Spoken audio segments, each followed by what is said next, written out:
आज के इस वीडियो में मैं आप सभी को एक्ट, बिल और ऑर्डिनेंस इनके बीच में क्या डिफरेंसेस होते हैं और इनके क्या मतलब होते हैं ये बताने की कोशिश करूंगा।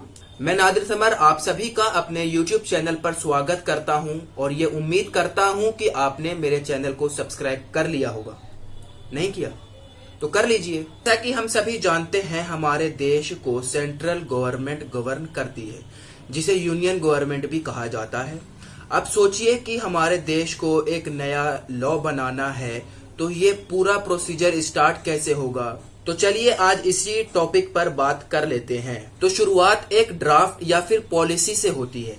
पहले एक ड्राफ्ट बनाया जाएगा जो कि एक स्टार्टिंग पॉइंट होता है।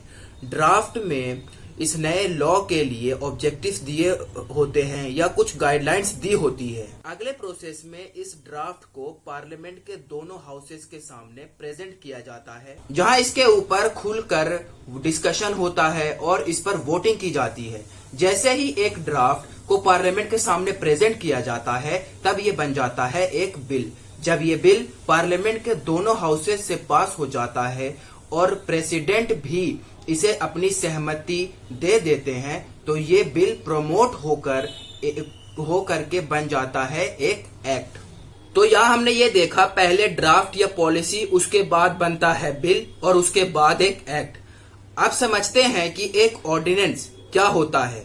ऑर्डिनेंस क्या होता है ये समझने से पहले ये समझना जरूरी है कि पार्लियामेंट फंक्शन कैसे करता है। पार्लियामेंट के ट्रेडिशनली 3 सेशन होते हैं। पहला होता है बजट सेशन जो एंड ऑफ जनवरी से लेकर मई तक चलता है। दूसरा होता है मॉनसून सेशन जो जुलाई से अगस्त तक चलता है। और तीसरा होता है विंटर सेशन जो नवंबर से दिसंबर तक चलता है। जरूरत पड़ने पर इन्हें आगे या पीछे भी किया जा सकता है। बस एक नॉर्मल रूल है कि किन्हीं भी 2 सेशन के बीच में 6 महीनों से ज्यादा का गैप नहीं होना चाहिए। इस बात को ध्यान से समझिए, जब पार्लियामेंट सेशन में नहीं हो और किसी इमरजेंसी की वजह से अर्जेंटली कोई लॉ पास करना हो तब हम ऑर्डिनेंस की प्रोसेस की मदद लेते हैं। जब पार्लियामेंट सेशन में नहीं होती है तो उस पीरियड को हम रिसेस कहते हैं। रिसेस पीरियड में जब लॉ पास करना होता है तब सेंट्रल लेवल पर प्रेसिडेंट और स्टेट लेवल पर गवर्नर के पास लॉ मेकिंग पावर होती है। और यहाँ ध्यान रखें कि एक ऑर्डिनेंस की वैलिडिटी होती है 6 मंथ्स प्लस 6 वीक।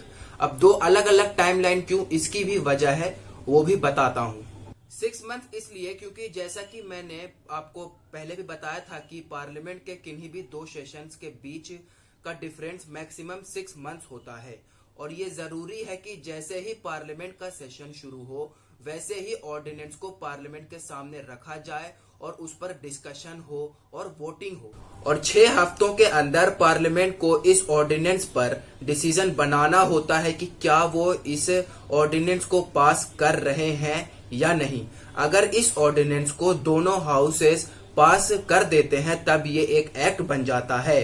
और अगर 6 हफ्तों के अंदर इस ऑर्डिनेंस को पास नहीं किया जाता तब ये ऑटोमेटिकली डिसमिस हो जाता है।